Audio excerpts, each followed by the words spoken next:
कल्लू आणि राधिका यांच्यात गोडी गुलाबीचे वातावरण होते. लग्नानंतर दोघं सर्व काही ठीक होते.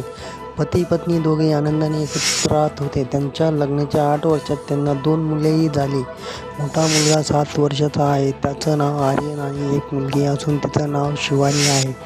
कल्लू कामासाठी अनेक वेळा घराबाहेर राहत होता. कल्लू घरी राहत नसल्याने काळात पत्नी राधिकाचे काही लोकांवर प्रेम घडलं. हा मुलगा गावातीलच होता. दोघांमध्ये बरेच दिवस संबंध होते. त्यांच्या प्रेम प्रकरणाची माहिती कल्लूला मिळाली. त्यानंतर कल्लूने राधिकेला समजण्याचा प्रयत्न केला, पण तिने नवऱ्याची प्रियकराला सांगितले. त्यानंतर दोघांचा वाद झाला. पंचायतीसमोर ठेवण्यात आली. पंचायतीमध्ये पत्नीने प्रियकरासोबत राहण्याची इच्छा व्यक्त केली. त्यानंतर पती कल्लूने आनंदाने पत्नीच्या तिच्या प्रियकरासोबत लग्न लावून देण्याचा निर्णय घेतला. कल्लूने पतीला प्रियकराचे लग्न करण्यास सांगितले. मुलांना आपण सोबत ठेवू आणि पालन पोषण करून, असे पतीने सांगितले. त्यानंतर पती पत्नी नोटरी करून घेण्यासाठी कोर्टात गेले व त्यानंतर मंदिरात पतीने तिच्या प्रियकराचे लग्न लावून दिले. दोघांनी